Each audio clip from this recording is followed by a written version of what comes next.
네, 어떤 분들에게는 이 시간이 유일하게 지난 한 주 동안 처음 웃는 시간인지도 모르겠습니다. 일단 이 시간 우리 서로 한 믿음의 가족인 것을 감사하고 또 기뻐하면서 마음껏 축복하고 또 인사를 나누면 참 좋습니다. 제가 목이 별로 안 좋아서 일부 시간에는 좀 목을 살살살살 했다가 제 생각에 이러면 안 되겠다.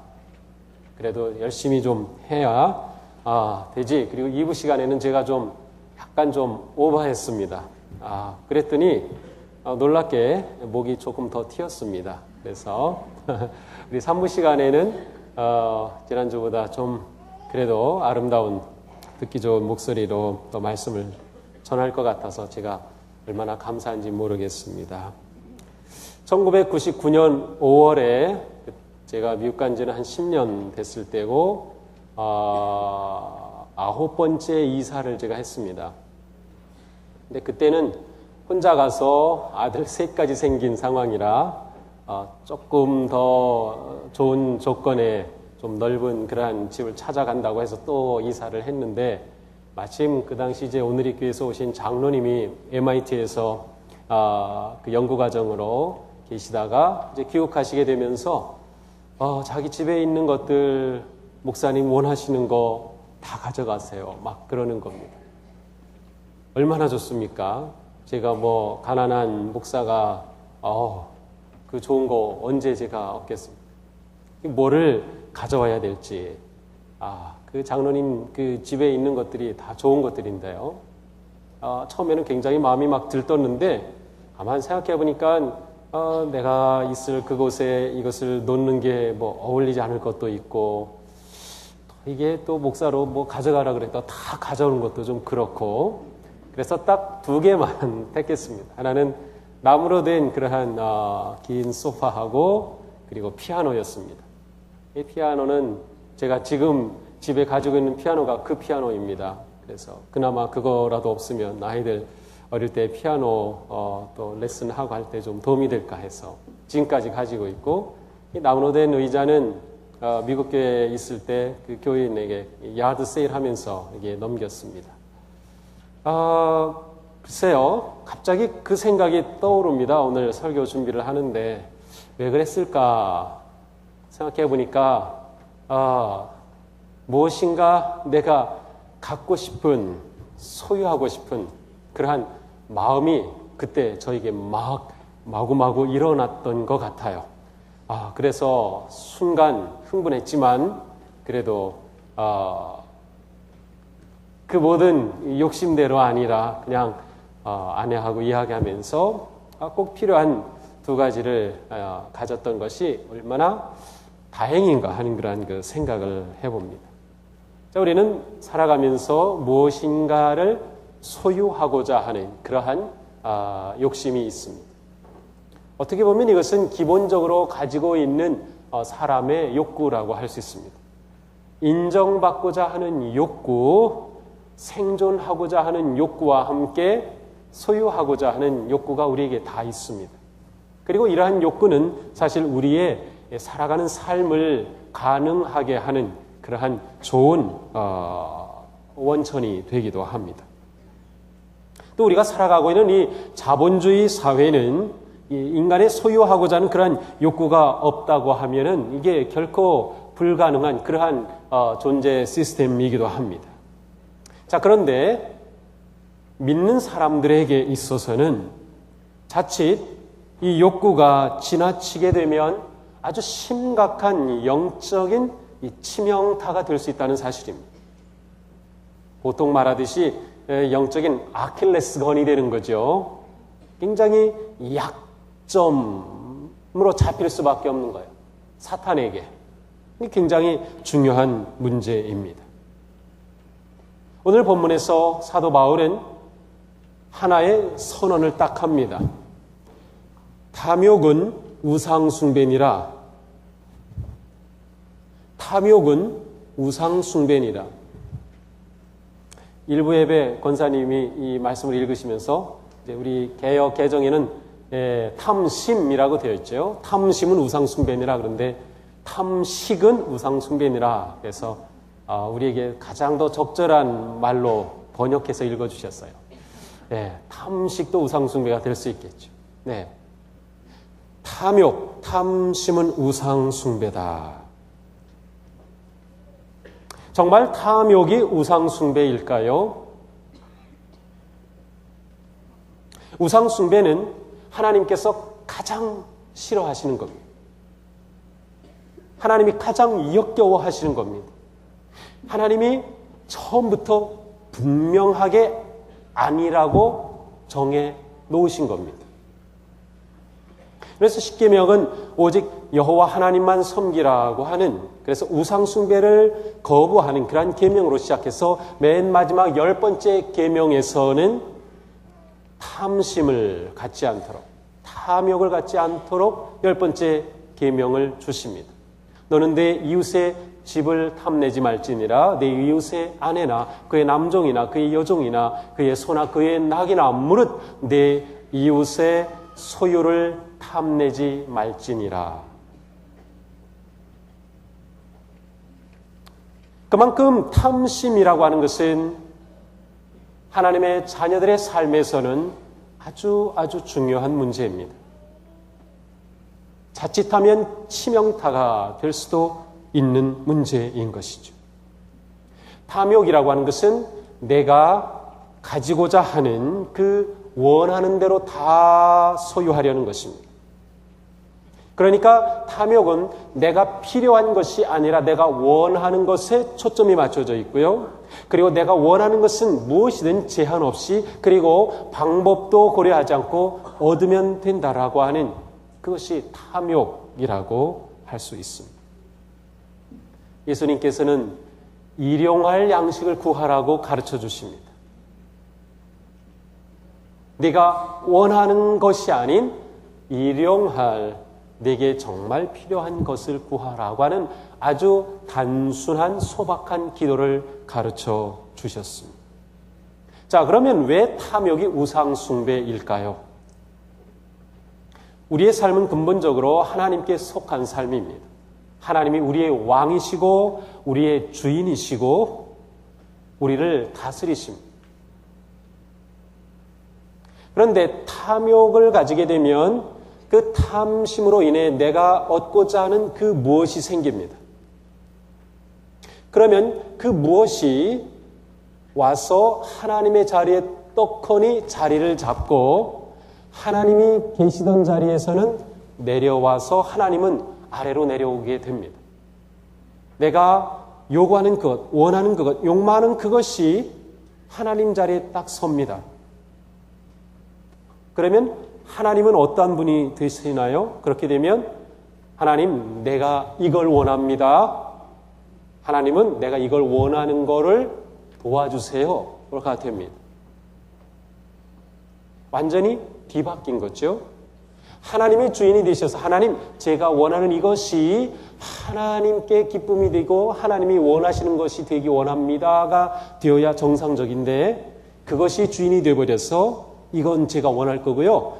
하나님, 제가 신앙생활을 열심히 하니까 하나님이 이거 이루어지도록 도와주셔야 돼요 라고 거꾸로 되는 겁니다. 그러니까 탐욕이 우상숭배인 것은 분명합니다.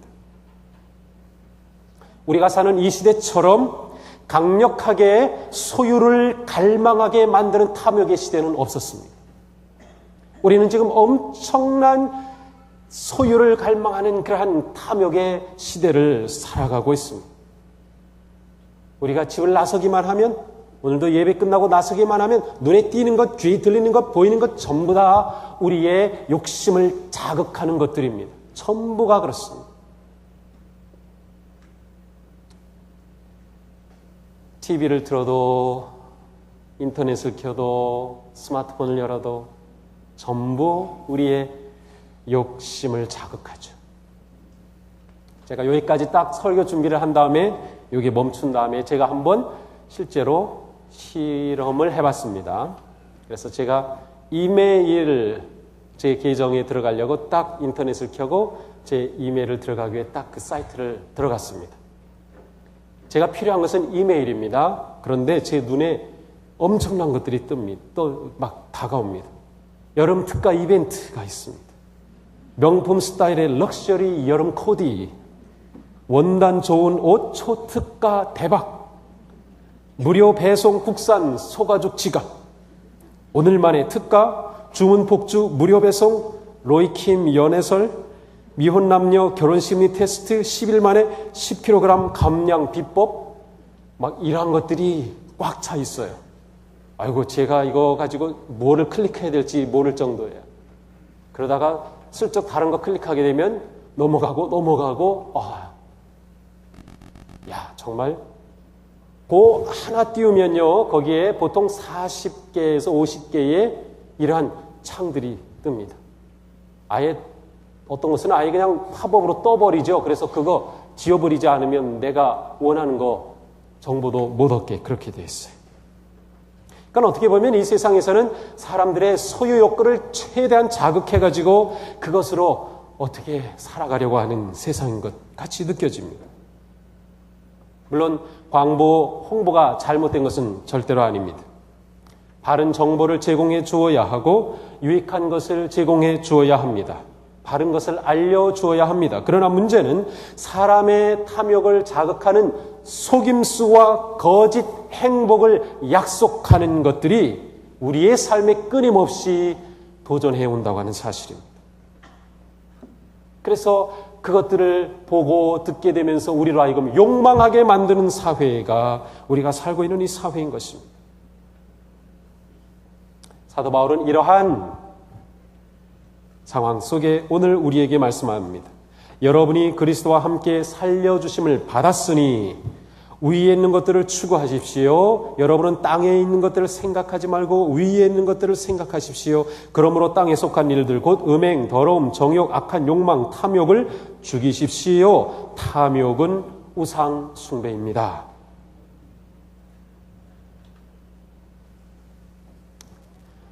저는 그런 생각을 합니다. 이 시대를 사는 그리스도인들에게 탐욕의 문제에 대해서 정확하게 자기 자신의 삶을 자리 잡지 않고서는 진정한 믿음의 삶은 불가능하다. 탐욕의 문제를 내가 믿음으로 다루지 않고서는 믿음이 주는 진정한 복된 삶은 불가능하다.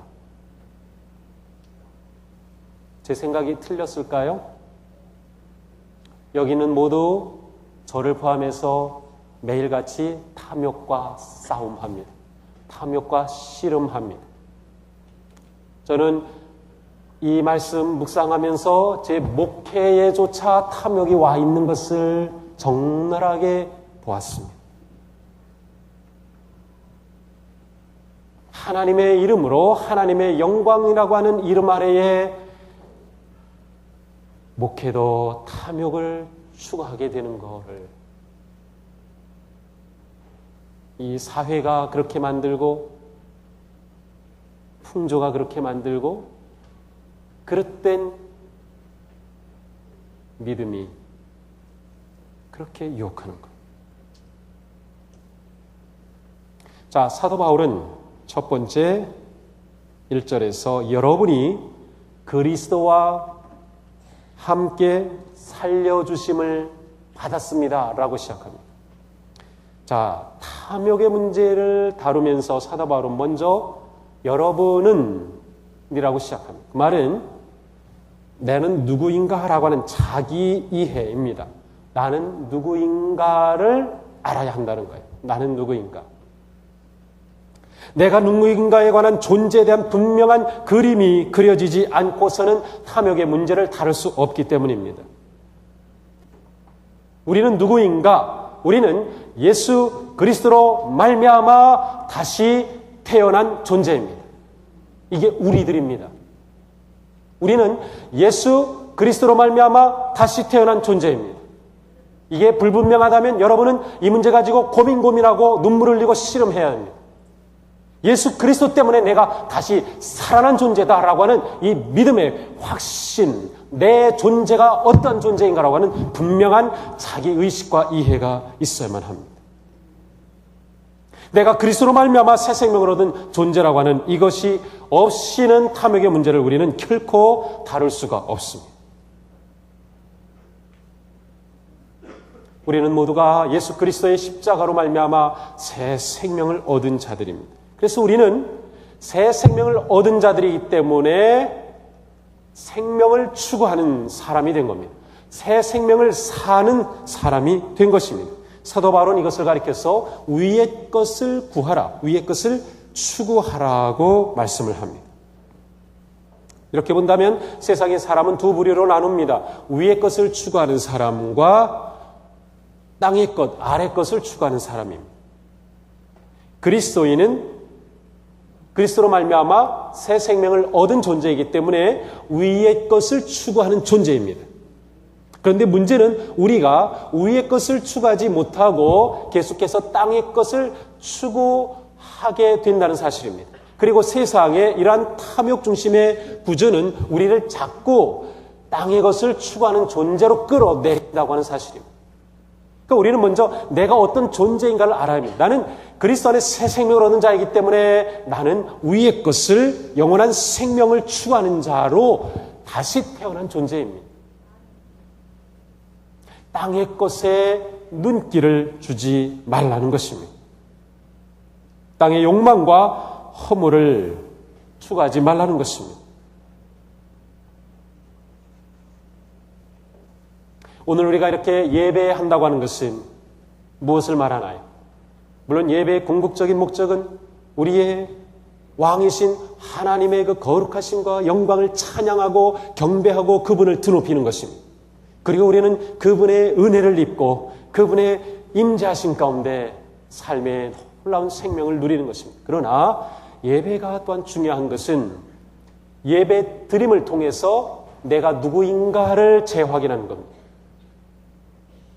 이 시간 우리는 일상적으로 살던 자리가 아니라 이 자리에 구별되어 와 있습니다. 일상의 시간과는 다른 특별한 시간에 우리는 와 있습니다. 따라서 구별된 이 시간과 이 장소는 내가 어떤 존재인가를 생각하게 해주고 보게 해주는 겁니다. 우리는 예배를 드리면서 나는 그리스도로 말미암아 새 생명을 얻은 자, 그리스도로 말미암아 하나님의 자녀된 자, 하늘 하나님께서 나를 잡고 계신 하나님이 내 왕이신 하나님의 자녀요 백성, 따라서 나는 하늘 하나님께서 원하시는 그것, 하늘의 것을 추구하는 존재라고 하는 자의식을 되새깁니다. 우리가 의식하든 의식하지 않든 우리가 예배의 자리에 참여한다는 것은 내가 다른 존재라는 사실을 확인하는 겁니다. 자, 우리가 믿음으로 살아가면서 종종 그런 생각을 하죠. 내가 예수 믿기 때문에 그래도 세상 사람들보다는 좀 더 선하고 조금 더 너그럽고 좀 더 겸손하고 좀 더 온유하고 좀 나은 그런 존재가 되어야지라는 생각을 하는데 틀렸습니다. No. 답이 아닙니다. 우리는 세상 사람들보다 조금 더 나은 존재가 절대로 아닙니다. 우리는 그들과 다른 존재입니다. 그들보다 조금 나은 존재가 되려고 하면 여기 오실 필요가 없어요. 우리는 그렇게 노력하면 됩니다. 옆집에 사는 사람보다 내가 조금 더 나눠줄 수 있고 그렇게 하면 됩니다. 우리는 그렇게 되려고 예수 믿은 게 아닙니다. 예수 믿은 것은 믿지 않는 자들과 완전히 존재가 다른 것입니다. 따라서 세상 사람들이 추구하는 것과 내가 추구하는 것은 달라야만 합니다. 그들보다 조금 더 나은 것을 추구하는 존재가 아닙니다. 그들보다 조금 더 나은 삶을 사는 게 절대로 아닙니다. 우리는 완전히 다른 존재로 다른 삶을 살도록 부름받았다는 겁니다.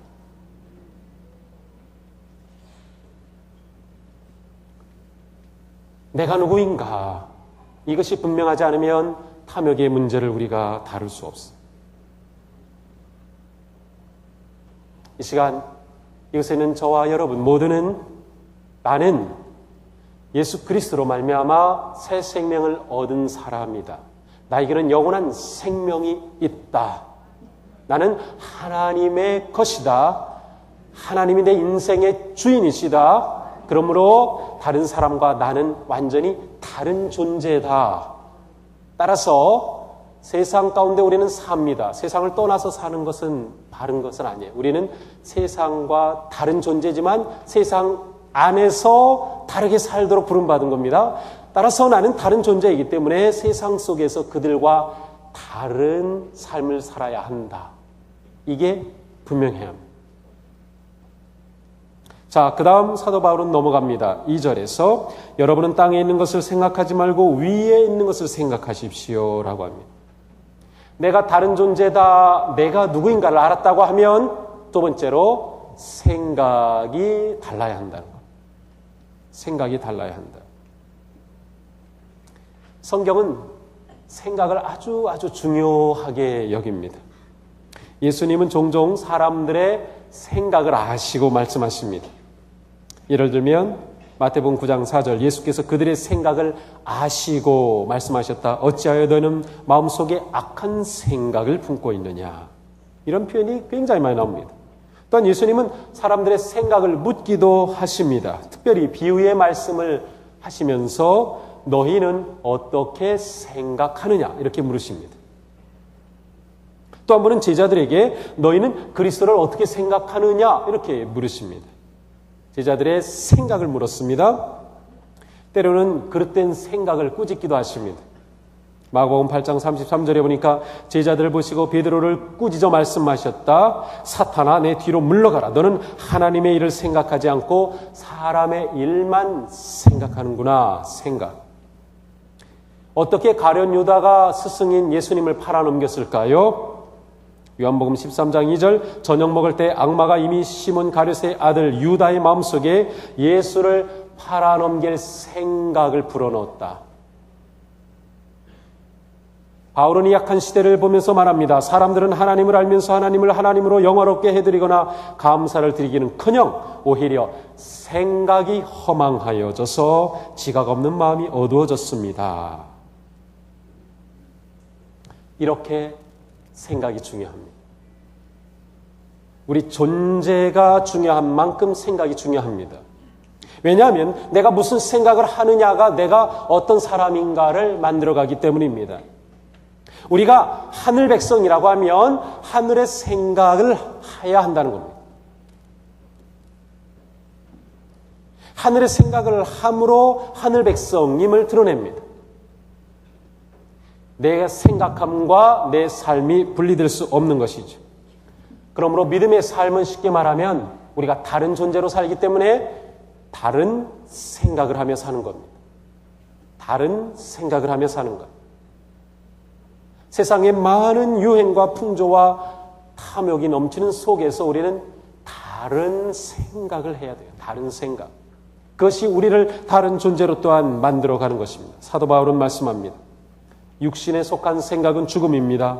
그러나 성령에 속한 생각은 생명과 평화입니다. 그 유명한 사도 바울의 생각하십시오라고 하는 그러한 구절이 있어요. 빌립보서 4장 8절 형제자매 여러분 무엇이든지 참된 것, 경건한 것, 옳은 것, 순결한 것, 사랑스러운 것, 명예스러운 것, 덕이 되는 것, 칭찬할 만한 것, 이것들을 생각하십시오. 자, 놀라운 사실은 생각은 현재형입니다. 항상. 내가 지금 과거에 생각하고 있지는 않습니다. 미래에 생각하고 있지는 않아요. 생각은 반드시 현재입니다. 그런데 나의 현재 생각이 과거의 일의 결과를 바꿀 수 있고 미래의 일을 만들어갈 수 있습니다. 현재의 생각이 중요한 겁니다. 좋은 생각이 좋은 행동을 낳고 좋은 행동이 좋은 사람을 만듭니다. 또한 좋은 사람은 좋은 생각을 합니다. 나쁜 생각을 하면 나쁜 행동이 나옵니다. 그러니까 나쁜 행동과 좋은 생각은 함께 있을 수 없습니다. 우리가 지금 존재한 내 모습은 내가 지금까지 생각한 결과입니다. 그러니까 사도 바울은 내 존재를 알라 그리고 그 존재에 맞는 생각을 하라라고 하는 것입니다. 쉽게 말하면 우리의 생각 속에 탐욕이 들어오지 못하게 하라는 거예요. 우리의 생각을 바르게 하라는 것입니다. 우리가 생각할 것이 있기 때문입니다. 하늘의 것을 추구하고 거룩한 것, 진실한 것, 참된 것, 온유한 것, 바른 것, 우리가 생각할 것들이 있습니다. 그것은 믿는 자인 우리가 다른 존재로 다르게 생각해야 하기 때문에 이와 같은 생각을 해야 하는 거죠. 자, 우리의 생각이 이렇게 달라지면 탐욕을 제대로 보게 됩니다. 그냥 아무 생각 없이 탐욕에 끌려가는 게 아니라 탐욕을 보게 되면 그 탐욕이 어떠한 결과를 가져오는지 보게 됩니다. 자, 한번 여러분들이 무엇이든 좋아요. 여러분들을 힘들게 만든 것, 고통스럽게 만든 것, 아니면 지금 우리 사회가 고통스러워하는 것, 힘들어하는 것, 무엇이든 떠올려 보세요. 그리고 그것은 100% 탐욕에서 온 것입니다. 100% 탐욕에서 온 겁니다. 탐욕이 우리를 망칩니다. 탐욕이 이 사회를 아프게 합니다. 탐욕이 이 사회를 무너뜨립니다.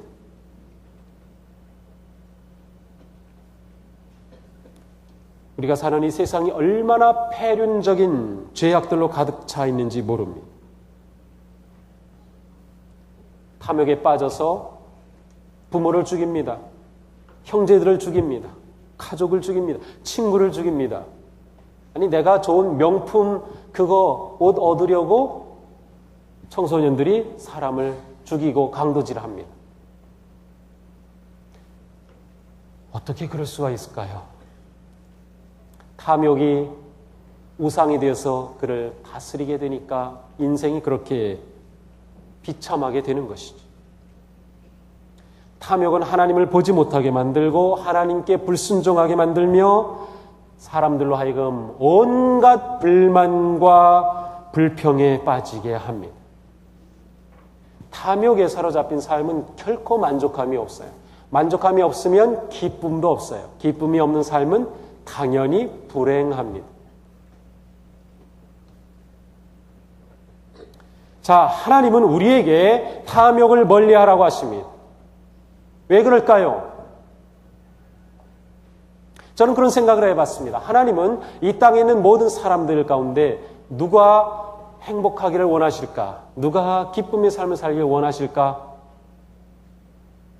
제 생각의 결론은 모든 사람입니다. 하나님은 이 땅의 모든 사람이 복되게 살기를 원하셔요. 기쁨의 삶을 살기를 원하셔요. 그런데 그 모든 사람은 자신의 욕망을 추구하러 가고 자신의 탐욕에 따라 살다가 그 모든 것을 잃어버렸어요. 기쁨도 만족함도 감사함도 잃어버리고 불평과 불만이 쌓이고 자기 인생의 가치를 잃어버리고 결국 그것 때문에 불행해지는 거예요.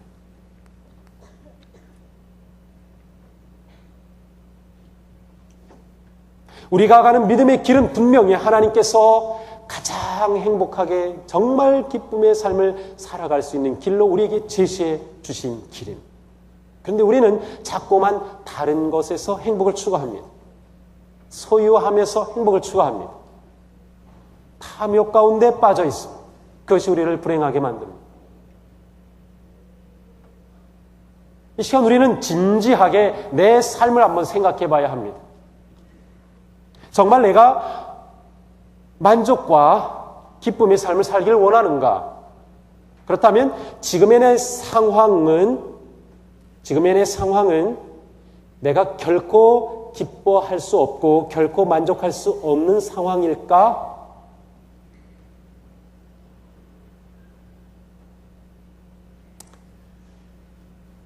어때요? 여러분은 지금 여러분의 그 상황은 이렇기 때문에 나는 결코 이런 상황에서는 행복할 수 없어요. 결코 나는 기쁨을 누릴 수 없어요. 결코 저는 만족할 수 없어요. 라고 생각하나요?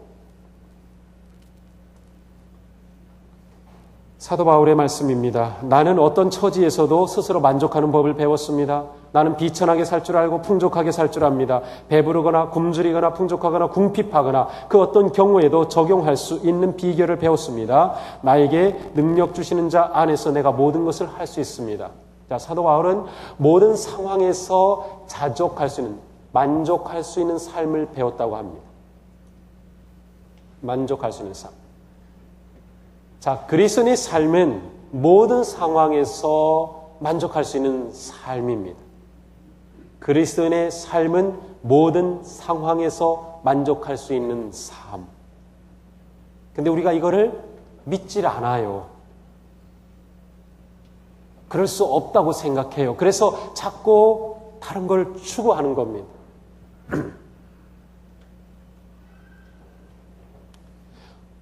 자족할 줄 아는 삶은 어떻게 보면 굉장히 소극적인 삶처럼 보입니다. 아주 수동적인 것 같습니다.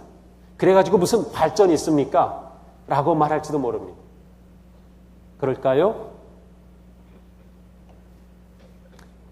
이 시대에 탐욕이 가득한 세상에서 만족할 줄 아는 삶은 엄청난 힘으로 우리에게 옥죄어 오는 그러한 탐욕과 맞서는 위대한 믿음의 특징입니다. 위대한 믿음의 반응입니다. 강력한 반응입니다. 자, 내가 내 삶에 만족하고 하나님 은혜 안에서 자족할 줄 알면 어떠한 탐욕의 세력도 나를 건드리지 못합니다. 내가 만족하는데 무엇이 나를 흔들겠어요? 무엇이 나를 유혹하겠어요? 내가 그거 받고 모든 비리를 다 넘겨주겠어요? 그거 받고 원전의 그 부품들, 그 통과될 수 없는 걸 다 눈 감아주겠어요? 만족할 줄 아는 삶에 하나님께서 약속하신 기쁨의 길이 있어요. 그런데 우리는 그것을 지금 믿지 않는 거예요. 저도 그거를 믿지 못하고 목회를 하기도 했어요. 저는 생각해 봤어요. 우리 교회 5,000명 모이고 10,000명, 10만 명 모이면 제가 정말 행복한 목사일까? 어떻게 생각하세요? 10,000명 모이면 지금보다 제가 목회가 10배 더 행복할까요? 아니죠. 전도 안 하려고 그러지 말고. 네. 제가 생각해 봤어요. 저에게 정말 감사하고 자족하고 만족할 목회란 무엇일까? 생각해보니까 정말 다 감사한 거. 저에게 이렇게 목회할 수 있는 좋은 환경을 주신 거, 섬길 수 있는 성도들이 있는 거, 신방할 수 있는 아픈 사람이 있는 것도 감사하고 감사한 거예요, 전부. 근데 자꾸만 그릇된 가치가 저를 자꾸 꼬드기거든요. 우리의 삶의 행복은 결코 더 많이 가져서가 아닙니다. 조금 더 넓은 아파트에 살면 좀 편하긴 하겠지만 그것이 행복을 그만큼 더 주는 건 아닙니다. 제 얘기를 듣고 동의할 수 없으면 지금 손 들고 말씀하세요. 제가 허락하겠습니다. 네, 불편하지만 불편함이 우리의 행복을 빼앗아갈 수 없습니다. 예전보다 좀 건강하지 못하지만 건강하지 못한 거가 우리를 불행하게 만드는 거 아닙니다. 뭐가 중요하냐? 내가 하나님 안에서 그리스도로 말미암아 새 생명을 얻은 존재다라고 하는 이 분명한 자의의식만 있다고 하면 그 모든 것들이 넉넉히 자족할, 만족할, 그래서 감사할 수 있는, 그래서 내 삶이 정말 하나님 안에서 환희의 삶이 될 수 있는데 우리는 왜 이것을 못할까? 아니 그렇다고 하면 저 강남에 있는 사람들만 행복해야 되는 거 아니에요? 부평육동, 부계동, 일신동, 여기 뭐 부천, 인천에 있는 사람은 행복하면 안 되나요? 하나님은 우리에게도 똑같은 행복함을 주세요. 똑같이. 자녀가 꼭 서울대에 가야만 행복한가요? 똑같이. 근데 우리가 이것을 그냥 아멘 하지만 그렇게 살지 않잖아요. 그게 우리의 문제인 겁니다.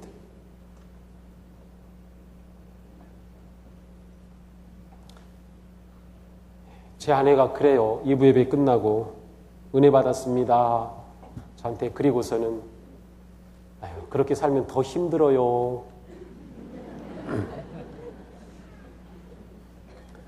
그렇게 살려면 더 힘들대요. 그래서 그게 정답입니다. 그랬어요, 제가. 예수 믿는 건 더 힘든 삶을 사는 겁니다. 그냥 탐욕에 따라서 살면 편하겠지만 그것과 맞서서 거슬려서 살아가는 거 힘듭니다. 제 아내도 좀 더 배워야 돼. 힘든 겁니다. 맞아요. 우리 신앙생활하는 거 힘들어요. 그래서 저는 주일에 오면은 제 마음에 한쪽에 늘 그런 게 있어요.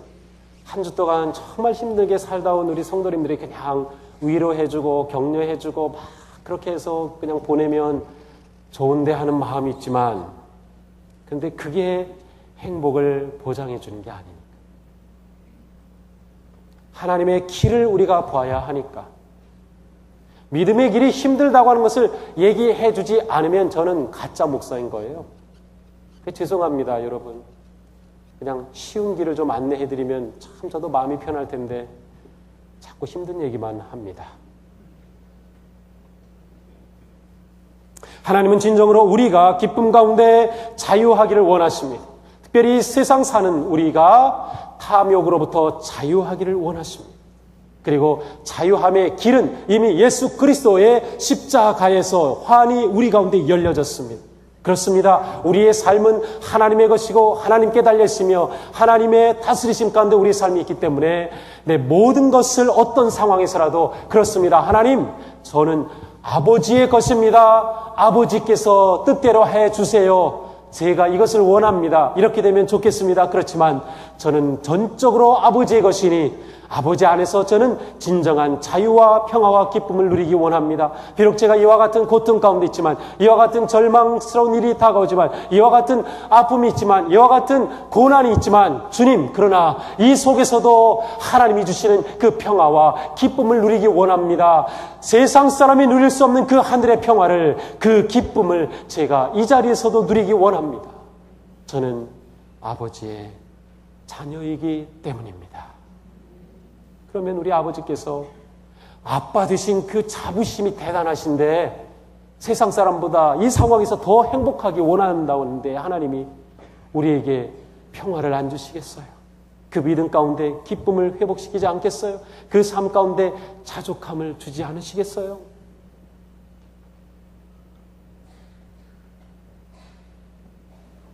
이 한 주간 또 씨름합시다. 내가 믿음으로 산다고 하는 것은 무엇인가? 하나님은 이 상황 속에서도 내가 진정으로 기쁨을 누릴 수 있다고 하는 것을 정말 내 삶 가운데 보여주실까? 정말 이 상황에서 내가 감사할 수 있을까? 그런데 놀라운 사실은요, 정말 어렵고 힘든 사람을 만나보면 내가 얼마나 자족할 줄 모르는가를 압니다. 지금 우리가 이 자리에 앉아있는 것 그것만 하더라도, 이렇게 우리가 함께 대면할 수 있다는 것만 하더라도 우리는 얼마든지 감사할, 만족할 조건을 가지고 있고, 우리의 삶의 초점을 바꾸기 원합니다. 생각을 바꾸기 원합니다. 자족함으로 모든 탐욕을 넘어서 하나님이 우리에게 주시는 자유와 진정한 기쁨의 삶으로 다음 대에 나아가는 복된 하늘 백성 되시기를 주님의 이름으로 축복합니다.